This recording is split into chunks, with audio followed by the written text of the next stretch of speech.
Hello, everyone. I'm Ivo Daalder, the president of the Chicago Council on Global Affairs, and this is World Review, our weekly look at news from around the world. And joining us this week from Beirut, Kim Ratas, who is a contributing writer for The Atlantic. Kim, wonderful to have you with us for the first time. Also joining us from Berlin, Stefan Kornelius, who is the political editor of the Süddeutsche Zeitung. Stefan, wonderful to have you back. Hello, Ivo. And I guess from the Beltways, to stick with the bees in Washington, D.C., is Matt Kaminski, editor-in-chief of Politico. Matt, great to have you back as well.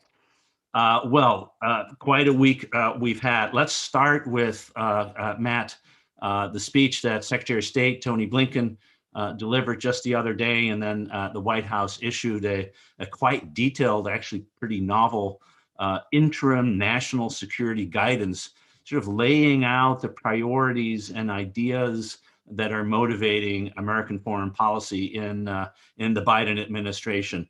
What did you take away from Blinken's speech and the guidance? What do you see as the motivating forces of foreign policy as laid out in those speeches, Matt? And you're still muted. Thanks for the reminder, Ivo. As always, it looks kind of stupid. Anyway, I think on your theme of B's, and then I'll get to some C's. So this is the Biden-Blinken doctrine, so to speak, and I would characterize it maybe as a kind of quasi-realist, values-driven internationalism with a strain of progressive domestic politics infused through it. And I know that's a handful, but this is kind of a little bit of a handful. The C's here are, there's one big C, which is China, China, China. American foreign policy is American domestic policy, even is going to be grappling with a competitive threat, a challenge from China. He did go through some other C's, obviously coronavirus as something that's going to be animating American foreign policy, cybersecurity concerns, corruption, and of course, climate change. If this sounds a bit like a hodgepodge, it is because it is. I think I think we're at a moment in any presidency where it's still like they're still just shaking off their time on the stage or their times in think tanks in Washington where you're laying out theory, and that theory hasn't yet met the world of reality. And I think we'll be talking a lot more about reality further on in our program today. But I think the last thing I think is worth dwelling on is what was new. And something that you hear a lot about in Washington is that, again, Biden is kind of quasi-realist and internationalist, and he's been involved in foreign policy for a very long time, and yet it's also hard to kind of get a clear line on where he stands. He was for certain wars and against other wars. But what is the new element here for me, and something you hear yesterday, we sat down with the head of the AFL-CIO, Rich Trumka, and one thing that he mentioned was how the NSC and our foreign policy is also taking into account domestic concerns, and from his point of view, the concerns of American workers. So this is going to shape our approach to free trade. But this is going to be a recurring theme with Biden about how everything we do overseas is also about securing the home front and being mindful of of American workers, but in his political calculation, so to speak, of his left. This last point, Matt, struck me as well, and Kim, jump in here. This idea that foreign policy needs to serve the interests of Americans, and particularly American workers and their families, really was a central thrust of Blinken's speech, and most of the issues he listed were important domestically, although they also were, of course, foreign important, and China as the overriding theme. But Kim, when you watched it, read it, how did you react to it? So I'd have to add to what Matt just told us when he describes it as the Biden-Blinken doctrine. I would add the Biden-Blinken-Sullivan doctrine, because I really see Jake Sullivan's thinking and writing in what's been laid out so far in the interim strategic guidance, in a lot of the steps taken by the Biden administration so far, and even in the Blinken speech. Obviously, they're all colleagues, they know each other, and they've been in government before. But the idea that American foreign policy really needs to serve the American people and American workers is something that was very much on Jake Sullivan's mind, something that he worked on extensively over the last few years while out of power, and something that Hillary Clinton as a candidate was unable to really express. You know, why was her experience as Secretary of State relevant to people living, you know, in Arizona or Texas, etc. So that idea of how you connect foreign policy to the minds of people in the US, why should they care, is something that's very much at the heart of some of the projects that Sullivan was working on over the last 4 years at Carnegie Endowment. The other thing that really struck me, there are two main things. One is it's a hodgepodge, but at the same time, a lot of these issues are going to be, I think, have one unifying theme to them, and that's the idea of governance. You know, global governance, rule of law, and putting institutions and institution building at the heart of all these different issues, whether it's the climate, technology, China, protecting democracy, etc. Those are, you know, all require a kind of global governance approach, and governance at home as well, which is why Blinken also spoke about the erosion of democracy in the US itself. And then finally, what struck me was the sort of repeated messaging that we are not Obama 2.0. It's not just that we're not Trump, we are not Obama 2.0. Interesting. Stefan, when you watched, read Blinken, did you close your eyes and say Angela Merkel could have given that speech too? Was it a European framework in some ways, or do you see big differences there? Well, first of all, the notion of multilateralism and framework-driven foreign policy is something we know, and something which was expected from the government. I'd rather stick with Kim and would say yes, there's a lot of Sullivan in it, and they don't want to be seen as Obama 2.0. The problem right now is, to me, they might be in danger to be seen like that, because we have heard those kind of programmatic speeches quite a lot now. We saw the president himself at the foreign ministry, at the State Department. We saw all those programmatic pieces written in foreign affairs all over the place. We saw the speeches given at various places. Now we do see Blinken giving his speech. I think we should refrain a bit from being too programmatic right now and being sort of too overreaching. Well, it's a given that a new administration has to set the tone, but on the practical level, there's a huge discrepancy in what really touches base. Just to give you the example from Berlin, I mean, we're talking Nord Stream later in this program, and we're talking how to deal with Russia. We are talking how to deal with China, big issue. There is no actual interaction with between the administrations. So they do really have a lack of communication, which is explainable. The machinery is simply not there yet. The jobs have to be filled. The second or third level hasn't been even designated yet in most cases, rather than approved. So yes, there is a lot of theory. There is a danger of being Obama 2.0, and what we eagerly wait for now is action. And there was a little bit of action. I mean, remember how the administration dealt with Saudi Arabia and with the Khashoggi information. So that was foreign policy in action. And that is something I think we are desperately waiting to see more from. Matt, just to come back to you. I mean, this balance between, on the one hand, clearly sort of resetting the stage, which they did through a series of actions and speeches, rejoining Paris, making sure that the World Health Organization decision to walk away was reversed, going back to some UN and other multilateral institutions, and then declaring over and over, we're back. And we work with allies was important, given where the previous administration was. But what is your sense on Stefan's issue? Okay, now you've reset, but where's, as that old Wendy's ad had it, where's the beef? You have a concern about that?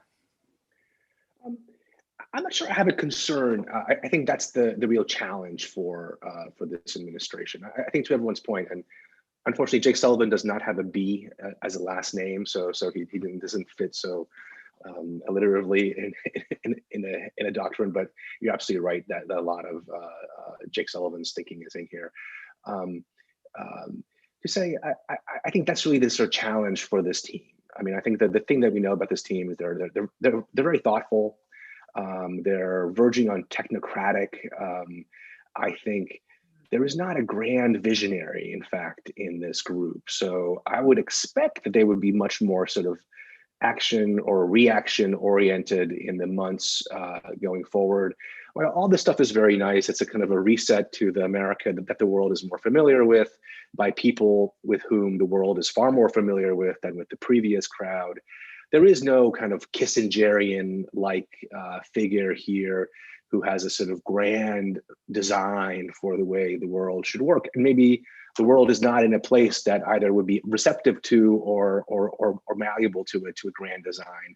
So I guess, this is now, the conversation now is going to turn, okay, you've done the setup pieces, you've done the inaugural address on foreign policy, so to speak, and now we see what happens. This is where events are going to really shape how we talk and think about the Biden administration a year and years from now. So that may be a great shift over to you, Kim, and because of course the one area not the one, but one area where rhetoric has been matched by action, of course, is in the Middle East, and starting with Saudi Arabia, where the administration has taken a series of significant steps to also reset that relationship in a new way, while trying to, at the same time, threading the needle about how far they want to push the change. So how do you read? What is it? Tell us what is it that they've done so far, and how do you read those actions? So as Matt very rightly said, perhaps the world is not at this point where you want or you can have a Kissinger-like vision or person, because there's a lot of damage to be undone from 4 years of Trump administration, and so there's damage to be undone, and the region specifically, the world has changed in those 4 years. This is not the world that Obama left behind. It's moved on, and the region has changed as well.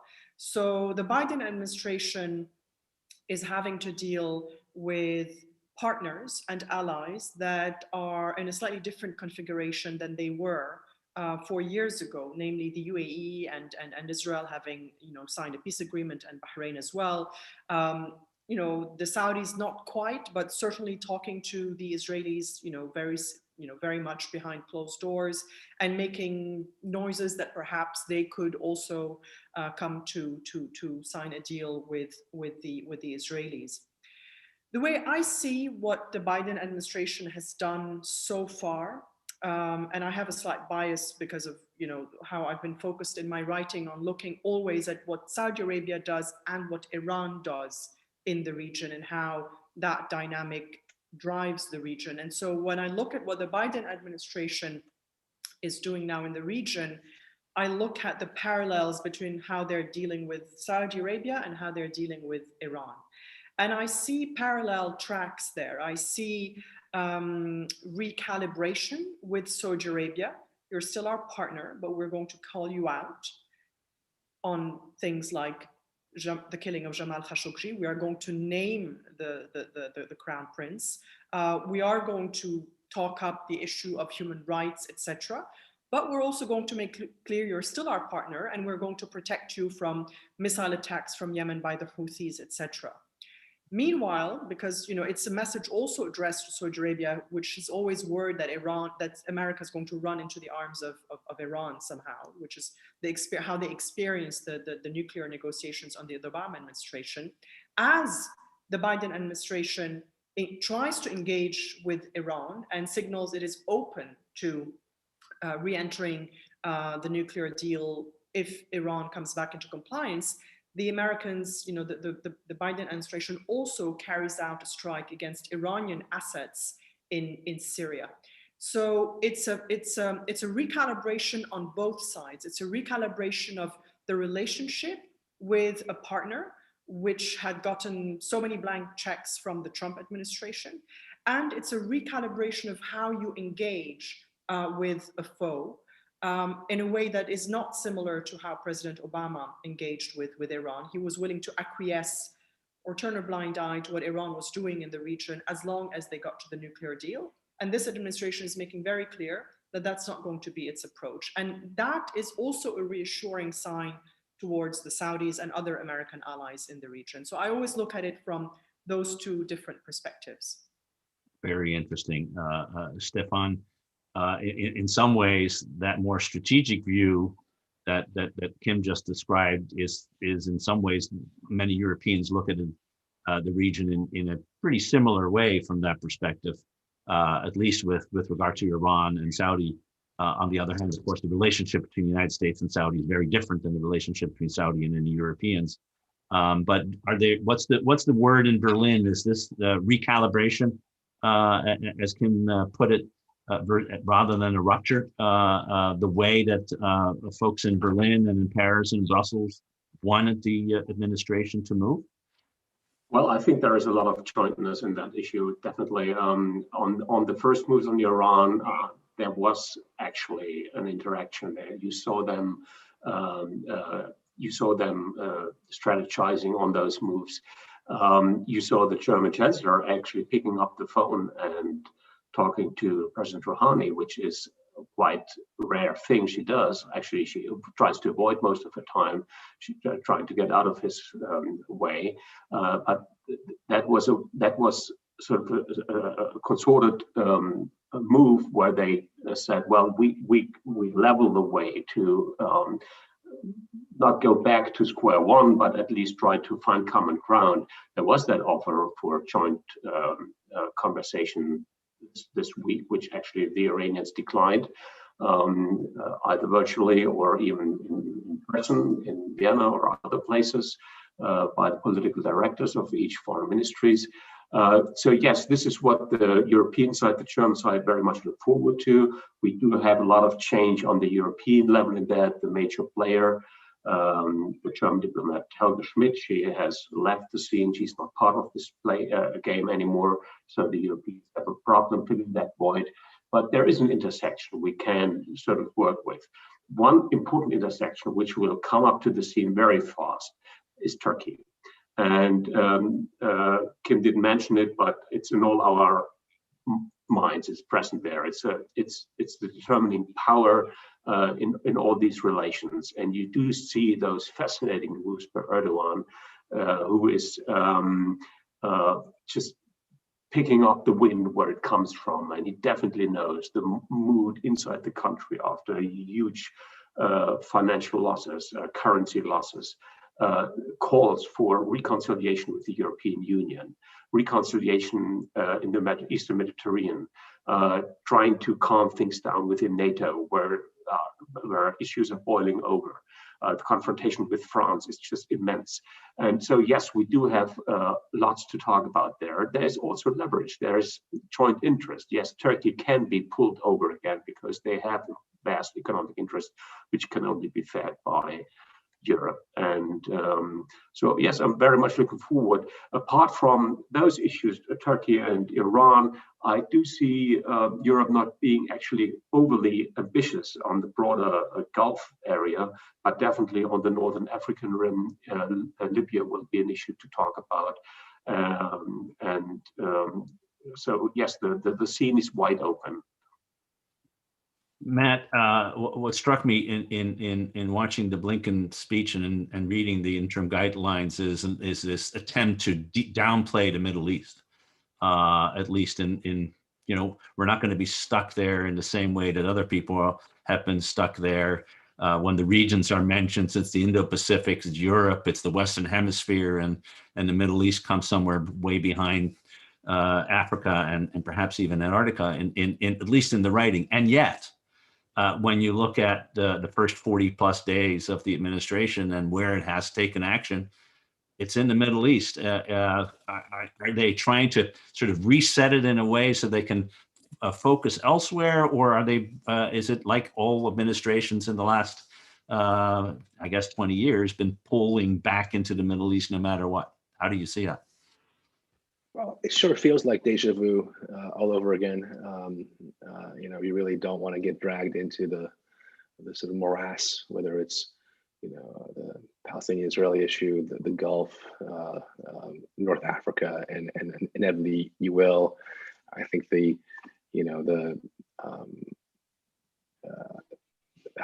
saw how the attacks on on the base in Iraq, the first sort of military response, how that created a lot of churn here domestically with Bob Memmon, the sort of key senators, Tim Kaine and others included, who complained about the way that Biden handled it. And I think you can already see how this can just fill up a lot of the room. And there's a good reason for that, because these issues, as you go back to the late 20th century, but certainly are sort of the 9/11 era is not quite over, however much both Republicans and Democrats in the US would wish it to be. There's a decision coming down about Afghanistan that Biden has to sort of deal with. Obviously, Iran is an open, festering problem that they will have to deal with. The dynamics in the Gulf. I'm glad Stefan mentioned Libya, where it is remarkable how, in theory, things are supposed to be, there's a peace process underway, and there's so much incoming where both Russia and Turkey are flying in mercenaries and forces. So, the conversation goes where the action is hot, and unfortunately, the action is hot in the Middle East. I mean, thankfully, it's not hot in the Pacific Rim or in Europe, but it just is. And again, this is another example of where reality will trump, so to speak, a theory that of the Biden administration. And you saw it lastly with that Saudi decision, where they didn't make anyone happy, and it took up a couple of news cycles just sort of working through that. So, Kim, jump in.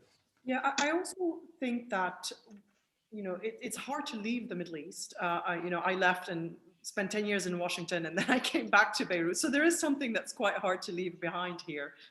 But on a more serious note, for American engagement in the region, it's also about what the Biden administration wants to do in terms of pushing back against Russian and Chinese influence, because wherever America is not, someone is going to fill the void. And that's what we've seen in the region, with Russia really pushing hard into establishing itself and naval bases and military bases in Syria.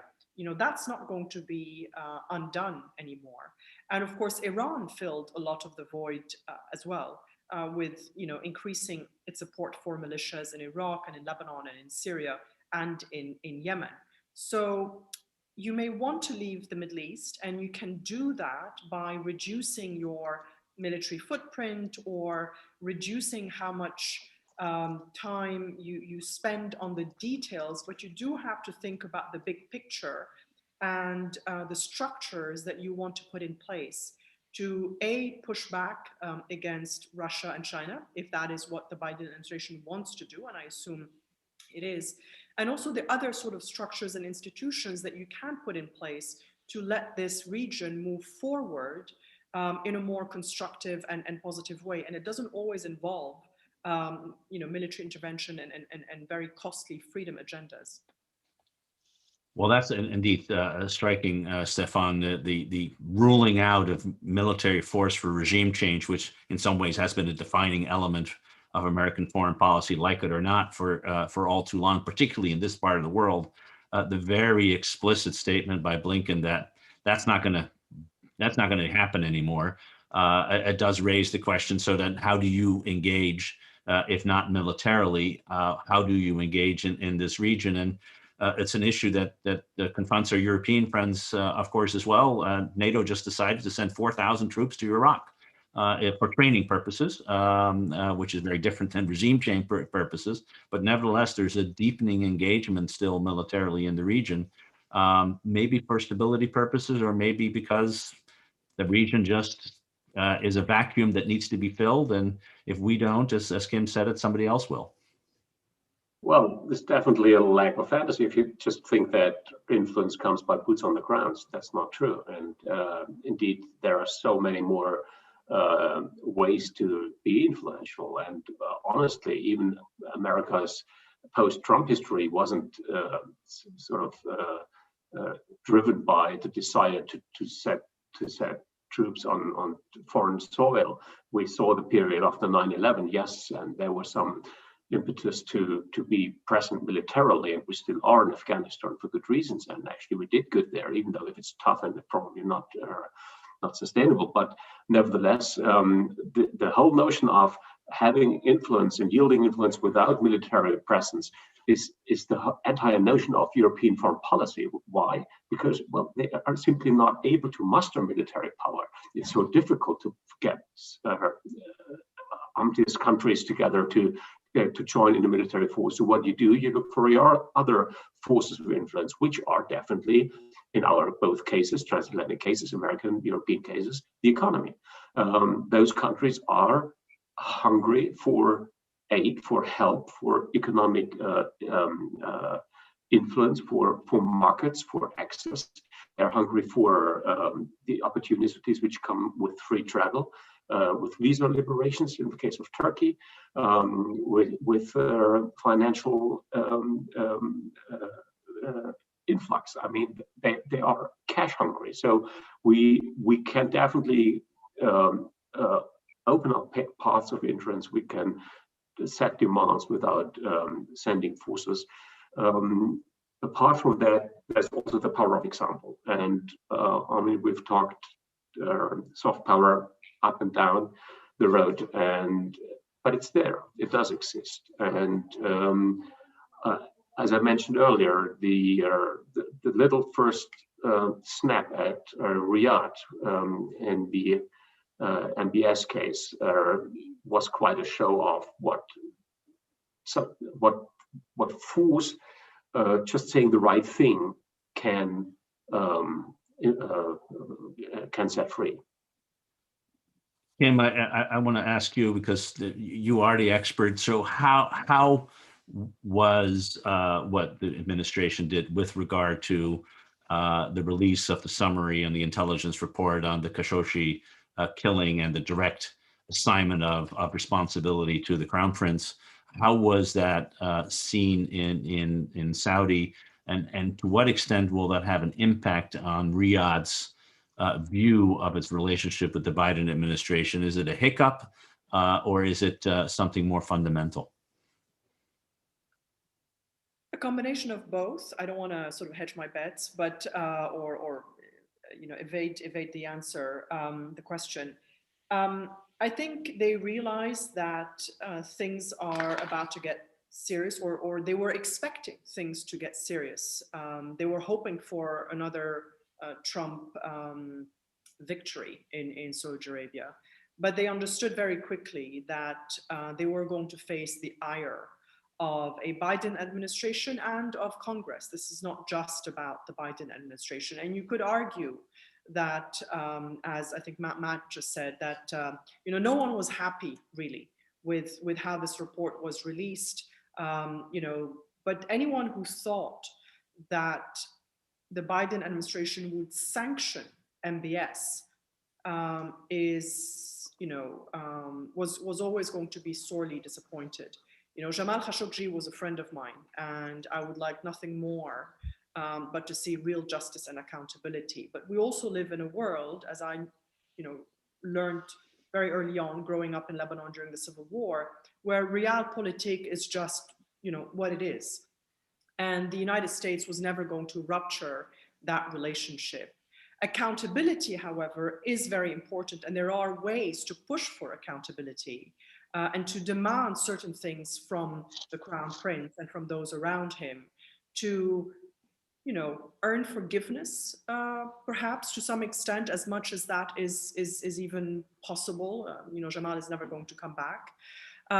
But I think that, going back to a comment I made earlier on in the conversation, the Saudis also understand that they cannot count only on the United States anymore, not even during the Trump administration fully, which is why they moved closer to the Israel camp. So I think it's going to be difficult to navigate this relationship. It's not going to be ruptured, and certainly the Saudis are not going to openly, certainly officialdom is not openly going to push back against the Biden administration or say that they're not willing to cooperate anymore. They said that nothing in the report really was new, but that the relationship remained stable. And there are concessions that the Biden administration can get out of Saudis on various regional files, including finding a way forward in lessening the tension between Saudi Arabia and Iran. A lot of that is on Iran. Iran needs to do a lot to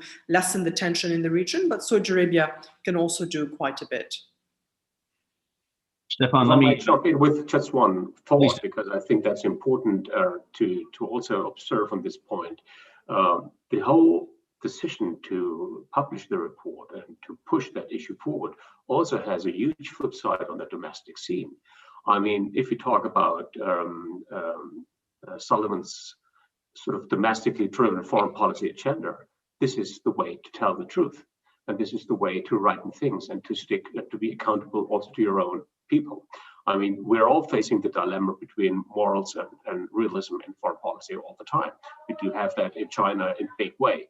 But on the Saudi issue, or the Saudi case right now, I think it was a tremendously important shift in the U.S. policy versus its own population, with its own people, to tell the Americans that this is not right.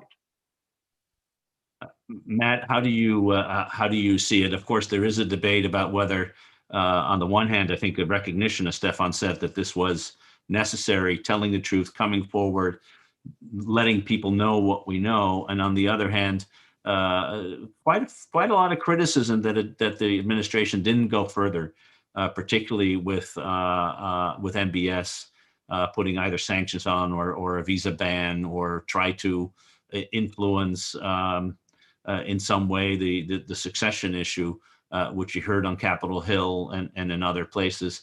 How do you see it? I mean, this is a case where American interests really trump American values, and there's a long and rich bipartisan tradition in this country of essentially saying that having a close relationship with the Saudi royal family forces us to turn a blind eye to a lot of things that we end up regretting later on.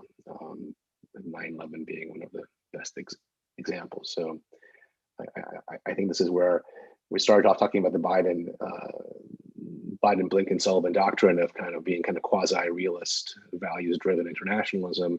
This is where the realism probably was at 51%, and with a 49% dollop of sort of values thrown in. So I guess again, no one was happy. So that's probably not a win for them, but there was probably no win to be had here for them. I guess this is where the BBS doctrine, NBS.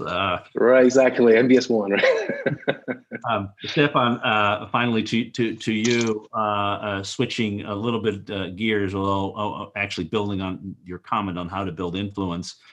There is no military option when it comes to Russia, no matter what they do, but there are other ways to try to influence it. And just last week, of course, new sanctions being placed by both the European Union and the United States in response to the Navalny poisoning in the US case and the imprisonment in the EU case of Alexei Navalny. You have a sense of almost roteness on the sanctions. We don't like it, so we put some sanctions on. But how serious and other than signaling displeasure, how serious is it when it comes to actually influencing behavior, which is ultimately what we're trying to do? Well, that's exactly the point. What are sanctions worth for? And this is a point we hit now with Russia. Those sanctions being taken in the Navalny case against 4 individuals in Moscow, at least from the EU side, I'm not quite sure about the details on the American side, are negligible. I mean, they're not really making a big change.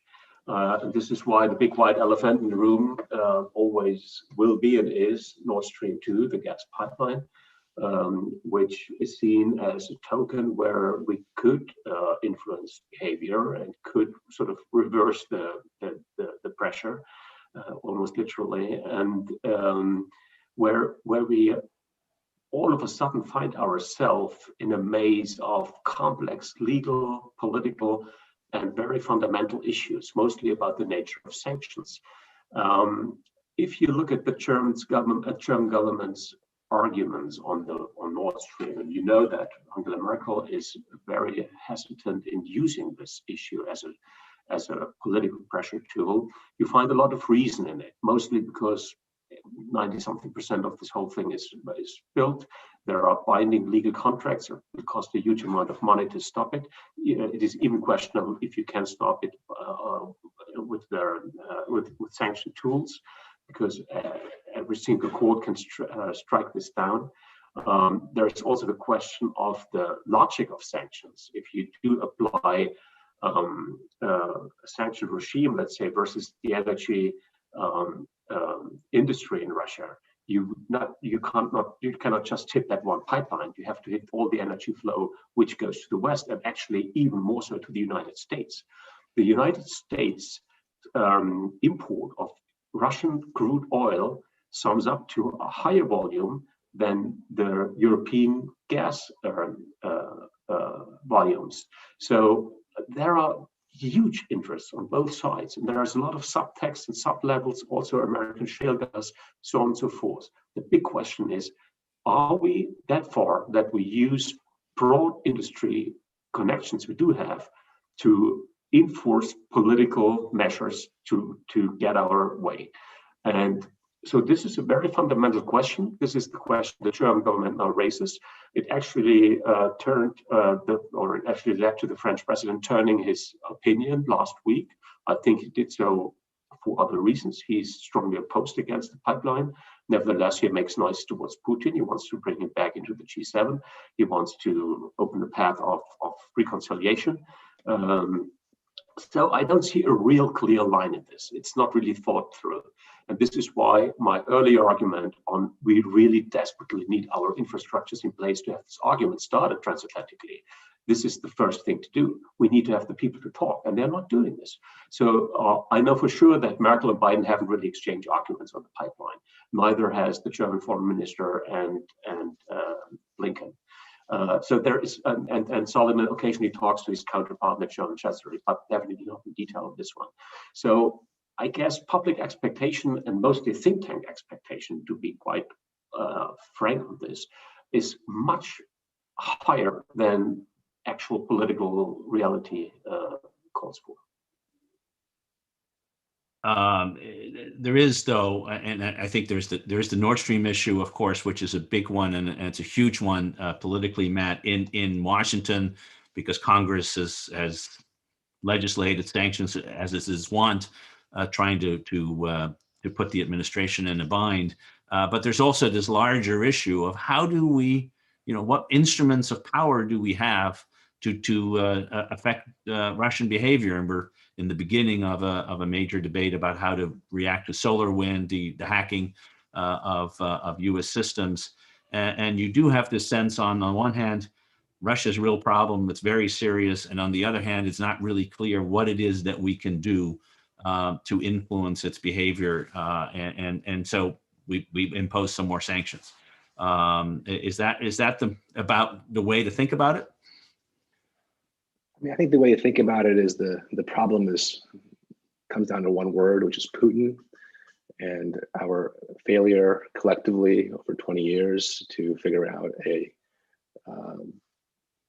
strategy to contain him and to punish his bad behavior. And it's hard to imagine that the Biden administration would suddenly, have a eureka moment here and discover that this sort of the path forward. And presumably at this point, this is more of a.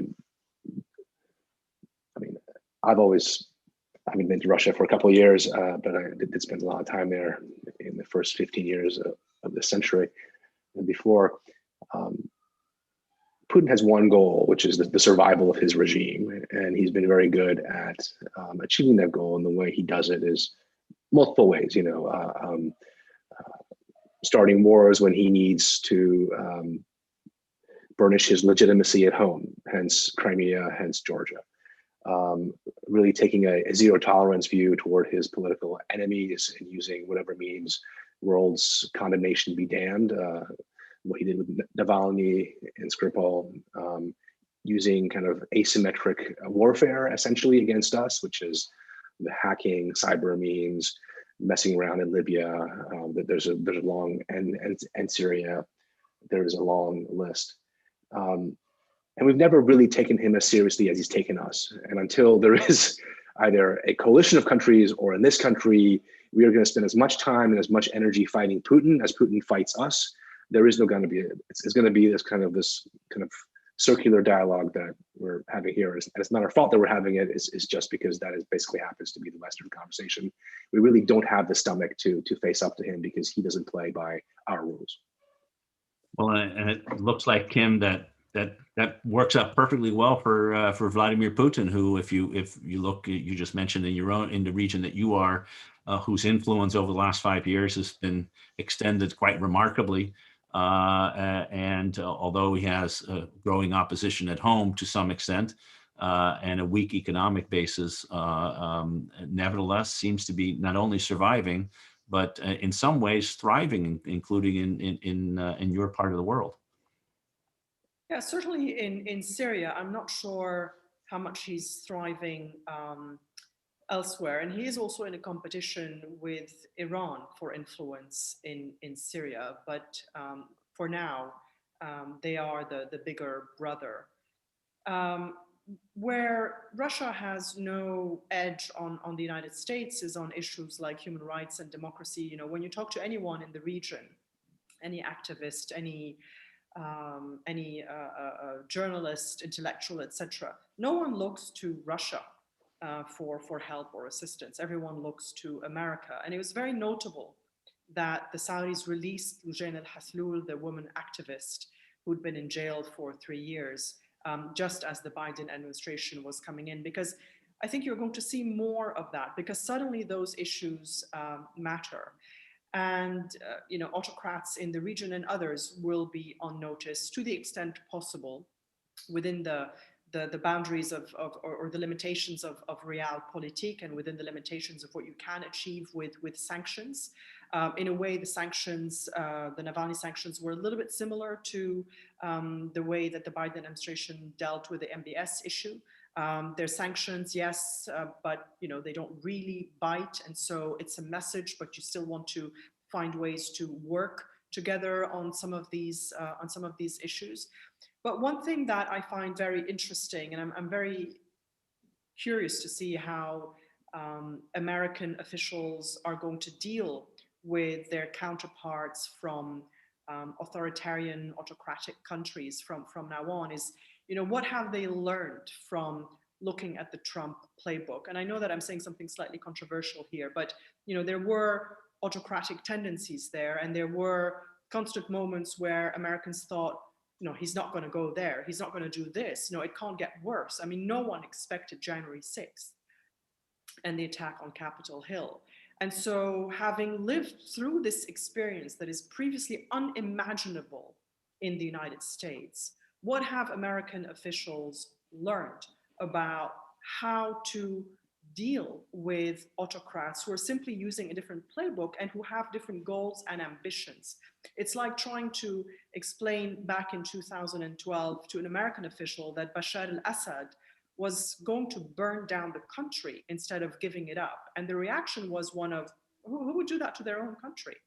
But I suspect that today, you know, again, not to make, you know, flippant comparisons, but just having lived through the experience of a presidency with a man who wanted to hold on to power at all cost and was willing to, you know, overlook the rule of law, election results, etc., and whip up a crowd and incite them to take over Congress. I think it's going to be very interesting to see how American officials use this new understanding of how autocrats think to deal with them.